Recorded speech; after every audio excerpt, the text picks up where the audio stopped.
Hello, welcome back to Let's Play Shadowrun, Hong Kong. And these guys don't have anything new to say. I've got a run seed. Okay, let's see if Reliable Matthew has anything new to say. Reliable Matthew stands quietly in his drone lot, arms hanging limply at his sides. He stares silently at the ground. This isn't the soft-spoken style of many Hong Kongers. He looks sad. He looks up briefly as you approach, but quickly looks back at the ground. Hey, Noel. He mumbles his words softly. What's going on? You don't seem yourself. Matthew mumbles something on his breath. After a moment, he looks up suddenly. Can you do me a favor, Noel? I can't leave the lot right now. What's the favor? I was supposed to pick up my medicine this morning, but I overslept. Can you get it from Ambrose for me? Tin-armed Ambrose? Sure. Thanks. Okay.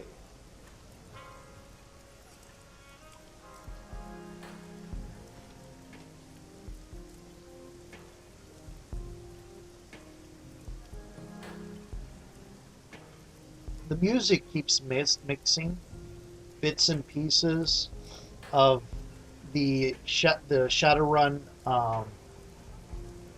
the Shadowrun theme that's been around since Shadowrun Returns. Yo, Noel, how can I style out the carnivore? What do you need? Style out the carnivore? Got some metadata for you. Yo, tell me what you've got. The network runs on information.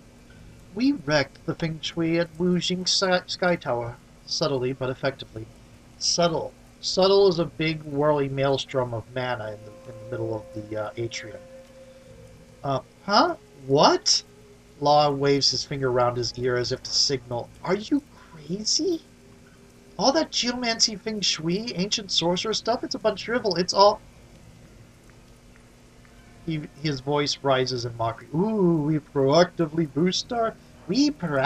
boosted our quarterly outcomes by mindfully onlining our beige cushions into a little circle, mooning each other. Spare me, yo. Okay, we full-on trashed the Sky Tower's top floor. Boom! That's what I'm talking about. Stone Cold Thrash Fest. Why didn't you just tell me that? I guess you just had to build up to it? Anyway, let's see what I've got for you. And I don't want any of this. Grab a program. Here's my surplus tag. Check this shit out. I don't need any programs. Have you got some new yet? 200. Information is money. Boom. Okay, let's talk about Wampoa. Well, we're pretty much best. What do you want to know? Tell me about the tribe generally. Who are you guys? Well, you really are new to the Kong, aren't you? We're the Neo Matrix Collective. We run the Hong Kong Data Haven and the Kong Shadow Nets. We are the Kong Shadow Nets. Outside the corporate nets is the rest of the Kong, and in those shadows you will find threads of golden light like a vast spider web that carry information. Those golden threads and that web is Wampoa. My buddy Redstorm wrote that. Pretty wicked, huh? Anyway, we're the bleeding edge on the path to singularity. We're doing things no one else is doing anywhere, except maybe Denver or Tokyo. Our homeland is the Matrix, and we're building a society of truth and expertise and information. Okay, I don't see why you would dismiss Feng Shui. It's measurable. It's scientifically measurable in this setting. Anyway, you seem very outspoken, less modest than many Hong Kongers. Is that tribal? I am more outspoken, yo. I don't need the meat space rituals. Modesty is inefficient. Is that a Wampoan thing? For those of us who are post-dialed, maybe. We're post-cultural. No, you're a different culture. There's no such thing as post-cultural. I hardly see any of this meat space. Our meat space headquarters is a big 20th century ship that's totally awesome, whatever it is. It's just meat space. Excuse me. Wampoa is bleeding edge on the path to becoming a singularity, and in the singularity there's going to be nothing but straight-up truth. Law punches his fist down at the ground, striking a majestic pose like a Tridio barbarian. Boom! What's a Wampoan doing on Kindly's turf? Are you a liaison? What am I doing here? I'm an ambassador. I broker Wampoa's services to Haoi. Emissaries like me are all over the Kong, tying it together in an invisible network. So you work with Kindly doing tech for the Yellow Lotus? Well, I do some work with Kindly, but my focus is more street level. We're all part of a big machine, each piece playing its critical role, as is so with any highly evolved machine. Exactly, that's why nobody messes with Wampoa. Boom! Does Wampoa provide any technical services for Hong Kong's poor? Sure we do. We run pirate networks. Our services are way more than ordinary people want, though. You can get prepaid bandwidth with a corporate carrier for fractions of a new yen, but you're selling your soul. They monitor it. Excuse me. And you guys don't monitor what goes on in your systems? I don't believe that. If you want to operate unmonitored by corporate algorithms, you've got to fly through the Wampoa network and be monitored by our algorithms. It's the only place to be. Wampoans are coders and deckers for criminals, is that right? We do tech for anyone in the con, outside the corporate umbrellas. Anyone can use our networks if they pass our vetting and can pay for what we bring. Law speaks with a shred of irony. Without a shred of irony. Yeah. It's mostly the extra legal element that needs our skill. Right. You can work for anyone except for people we don't like. Anyone except the people we don't do it for. Yeah, okay. Thank you for telling me about Wampoa. Outsiders don't really understand this. Maybe you can if you're really smart. We're in a whole different world than most people. Like, I'm seeing 3 streaming videos and live network stats in my goggles right now. Time's wasting, Noel, and I can't believe I didn't go through this conversation already. Here we go. Law kicks one of the bins at his feet. The sea of electronic parts within it rattle loudly. You going to buy something? Here we go. I was looking for this. Your elders hired a ghoul assassin too. I know! Those piss-drinking, pig-sucking... Law erupts into a torrent of livid, awkward profanity, some sort of pidgin of Cantonese and tech speak. He catches himself short, pulls himself back together, and clenches his fist. You know whose fault this is? Ing, she always had it in for Magpie because Magpie was a genius. That turbo-snorting woo-woo idiot and her lackeys almost destroyed the Wampoa network. I do not get, in this setting, the people that are dismissive of magic. It does not make sense. It does not compute. It's just that old science versus tech nonsense. The thing about the essence description from Ambrose about the spirit no longer recognizing the body and moving on, I can get that. That makes some sense to me, and it provides some context. It doesn't make science inevitably terrible for science and magic incompatible. In fact, in this setting, some kinds of magic is science. So I don't... Oh, then again, you're a kid. You spout off a lot of... as a character, you spout off a lot of nonsense you don't understand anyway. So that's probably what it is, rather than the setting. He folds his arms across his chest. I hope they string the bones of those morons from the gutters with a bunch of monofilament wire from the blessed autofab. Law pauses and looks over at you. I've heard all the rumors, but what's the full story? What do you know? We need to port this data out to the whole tribe. Before I go on, you seem fond of Magpie. Magpie was the best of the bunch. Magpie was the best of the bunch. She was a wicked coder and a Nova hot decker, plus she knew the infrastructure. All you care about is capability. Magpie sounds like Class A pain in the butt. Those of us in Magpie's bus maintain the shadow nets. That's what keeps Wampoa independent. Now we've lost Magpie and half the other elders. All that skill base is gone, all because Ing got a bunch of cruft in her boards. It was her fault, I'm telling you. Okay, tell her the whole story. He listens in prolonged silence as you lay it out. When you're done, he shakes himself as if awakening from a bad dream. Whoa. Law seems stunned. For real? Man, this is going to go down in tribal lore, Noel. Here, this is a cred stack I keep on hand for when people have special information. Take it. You've earned it. I kind of want to think now and share files. Okay. And share files. See you later, Law. That's what I was coming for, is that extra 450. Yo, Noel, let me know if you need anything. You're the biggest carnivore in the Kong. Okay. There is something over here. Let's steal from people. Oh, yes, please. We do want that. Okay, that is good. There's also a cred stick somewhere over here that I found on my other playthrough. That's about 66 new yen. It's not worth it. I will take that, however. Just sitting around. That's good. Okay. Cherry Pink hasn't shown up again. I wonder if she's one of the higher options when you go on a run. I haven't seen her. Because usually you can find your higher options, like in the Club 88. There was one I missed because I didn't go do it at the right time. Leaning against the weapons table, Shin rests one hand atop a glass-covered case. Inside the case is a thin Chinese sword, a jian, with an ornate grip and blade etchings. A small label on the side of the case reads, "For White Ming." "Oh there, Noel. Come to find a blade or maybe some ginseng and peony root." "How did you know my name? I've never told you." "You think all I do is sit on this boat and wait for you to show up? Come on, you're Kindly Cheng's pet Shadowrunner. Your name's all over Heoi." Shin grins, gesturing at you. "You stand out, woman. That's a good thing. It means you're becoming somebody, not staying one of the forgettables." Shin stands, twisting left and right to a chorus of cracking vertebrae. "So, what do you need today? What's with the sword?" "This little thing?" Shin runs one hand over the glass top of the case, smiling fondly. "This is a masterpiece, crafted by my own hands. As a gift for White Ming, he's been being elevated to a red pole.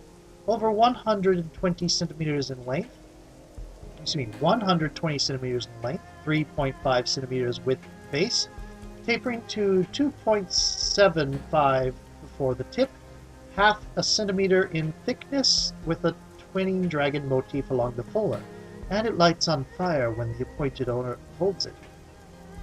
Very nice indeed. This is an American type speech pattern, I think, because they'll immediately take offense to it, being called nice. Anyway, that sounds impressive, because I've got to this conversation somehow earlier on my other run through.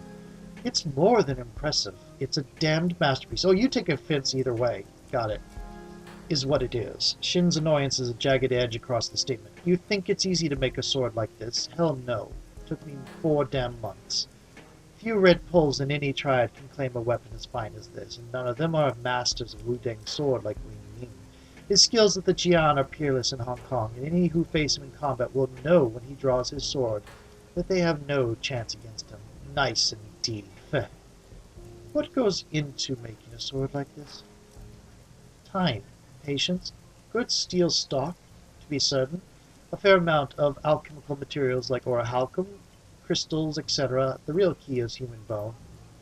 The old Chinese masters would throw in human bones when folding the steel. The phosphorus does something or other to the carbon and iron, and I can't really explain it because I'm not a metallurgist. I just do what I learned on the mountain. But it works, believe me. It gives the blade a soul. It's not so much the edge that cuts, but that soul. It's why weapon foci go through spirits like knife through butter.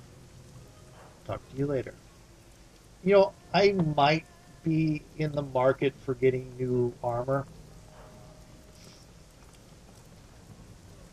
What is my armor right now?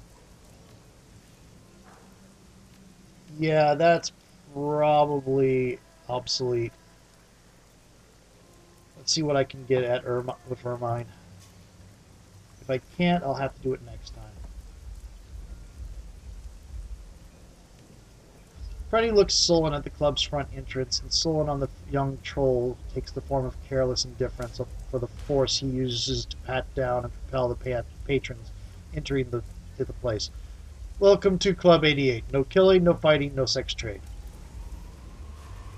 Careful, Freddy. You'll give someone a concussion.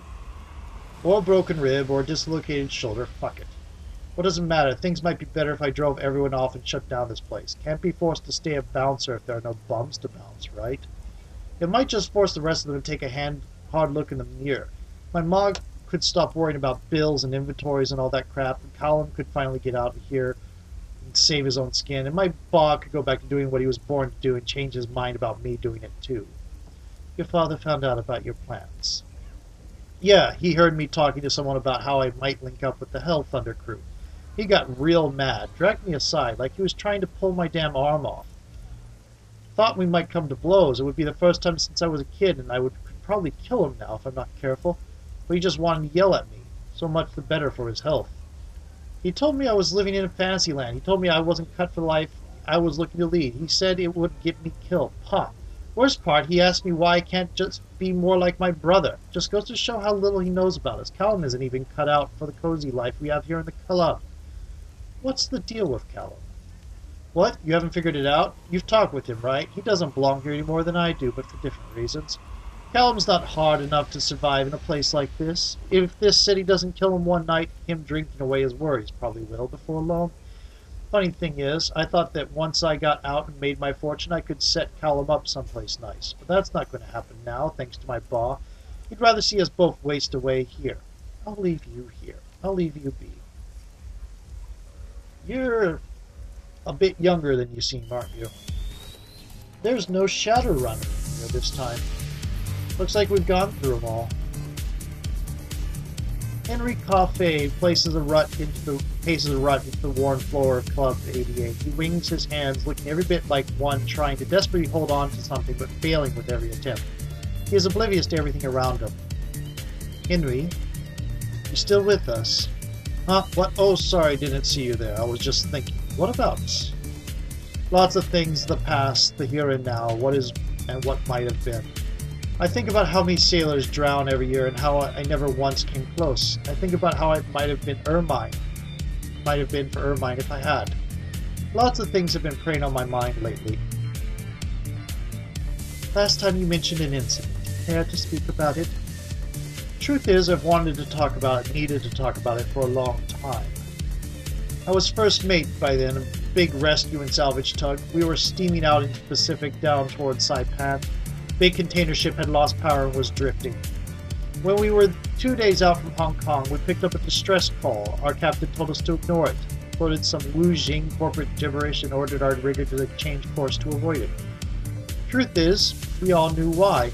That container ship was probably losing Wu Jing a million nuyen in lost revenues for every hour it drifted. I don't know why I did it, but I refused. Maybe it was on account of being a family man. Maybe I was just in a mood. But I couldn't leave those people behind. I demanded that the captain send us to assist, and when he didn't, I knocked him out. Well, everyone followed me. When we reached the signal, we found a small passenger ship, well away from its regular route. No response to hails, so I went aboard with a small group. What we found was a horror show. Men and women and children brutally butchered. Not outright killed. Some had died from their injuries, yes, but most were just missing an arm, a leg, or a foot. They wouldn't have lasted much longer, but they could have been saved. And that's when we realized it was a trap. The time it would have taken us to stabilize and move those people would have given the ones responsible the chance they needed to take our boat. They'd meant to lure in a bigger ship. I grabbed my guys and we got out of there at full steam. I left those people to die. They knew it. As we were going, their eyes have haunted me ever since. So that was the end of my career. Wu Jing let me go nice and quiet with a hush package. The law of the sea still applies. You've got to help ships in distress when you can. Wu Jing didn't want anyone to know the captain of their rescue tugboat had tried to violate that. Ermine thinks I retired for the boys and her. She wouldn't be able to look at me if she knew the truth. How are things between you and Ermine? Not great, to be honest. It's true what the voice in my dreams has been saying. Ermine doesn't need me. I'm useless around here. Better than that, I just stay out of her way. But it's more than that. We've had our share of problems over the years. My being absent for long stretches, her being left alone, fending for herself while I was away. It wasn't easy for her, and I think she sometimes sought comfort elsewhere. I don't know who, and I don't know exactly when, but I can't help thinking it. I look at Callum sometimes, and I'll always love him, but I also always wonder. It'd hardly be the worst thing that ever happened to me, but even so, I'll leave you be. Even though he has a drink in his hand, the red in Callum's eyes is not that of a drunken stupor, but of a barely suppressed rage. An angry troll is a dangerous thing, and an angry drunk troll is a disaster waiting to happen. Unless you're in Deck Con and you need to get past some security. By the way, on my other playthrough, I tried to get past that by trying to get Isabel to talk them down. She just refuses and starts the fight anyway, so that fight is inevitable. You don't look so... What do you want? You don't look so good. You should see the other guy, huh? Not a scratch on her, of course. Might be easier if she just hit me, but she fights with words, infusing them with guilt and fear and deceit. She gets in your head. It's no wonder I'm having such twisted dreams. Problems with your mother. Asking that is like asking for my life story, but the short version is that my parents have been actively working against me since I was old enough to think for myself. But this time it goes beyond discouragement. It's a new low, no other word for it but sabotage. Whoever my would-be patron is, he works for Baihu, same corp my mother used to work for. Not sure why she quit, but it must have been an ugly break for her to be acting this way. To think she'd be so spiteful she'd deny her own son a future because of it? Always thought she just wanted me home, working as a wage slave in her own house. Turns out, the bitch just can't stand the thought of me succeeding where she failed. Dream. Messed up dream, same one actually, over and over. I'm lying on a long dining table, like you'd find in a rich man's home. Real wood, polished and set with all the finery, but there I am right in the middle of it, like the main course. You hear whispers all around me, women's voices. Then one approaches them and I see it's my mother. She doesn't even look me in the eye, she just sees me like an object, some kind of thing, then she cuts into me. I don't feel any pain, I suppose I'm dead, but I scream anyway.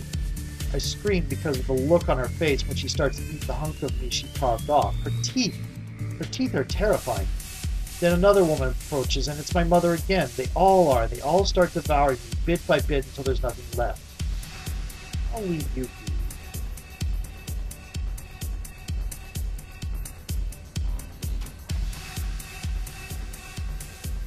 Okay. Never mind. This family is... The dread creeping through Heioi has pervaded even the induced euphoria of Club 88. Ermine herself is not immune, looking to be caught between the need for rest and the inability to find the peace necessary for it. It's not a good time, Noelle. This usually when I get involved. I'm not asking for you to get involved, but something is wrong with these people and me. I don't know about the rest of them. I'm dead on my feet. Slept a solid 6 hours, but it was hardly restful sleep. Bad dreams. Like none I've ever had before, vivid, more real than you standing here, and the memory refuses to leave me. I was 20 years younger, young, absolutely at home in my skin, and happy, happier than I remember ever being, positively glowing. There was a man with me, it was Henry, but not the Henry I knew. This was Henry as he might have been if he had never been goblinized. Handsome, well-dressed, perfectly human. But when he smiled, there were too many teeth. I knew it was a lie, and I knew it was a lie. Then I woke up clutching my stomach, feeling for bite marks that weren't there. I haven't been able to shake the image of that smile all day. Those teeth, they wanted to devour me and everything I hold dear. Still worried about Callum in that suit. I tried to put that period of my life behind me, tried to forget what had happened. Move past it. I had to, or else it would have destroyed our family, just as it was beginning. Some truths are best left buried. I can live with the shame. It was my own stupid mistake. What should have ended there? The past should stay in the past. But this man will not be denied. He will lure Callum with promises of fortune, power, and prestige. He will offer things I never could, just as he once did with me. Callum feels alone here, just as I did when Henry was away at sea. I'll kill this man before I let him take my boy from me. I don't care who he is or what right he may claim. I suppose this is why I'm not sleeping well, the dreams. I'll leave you be. I think you might have had an affair and Callum is this guy's kid. I think you all need to talk to each other. I think I need to stop this video and check my hard drive space. See you in a little bit.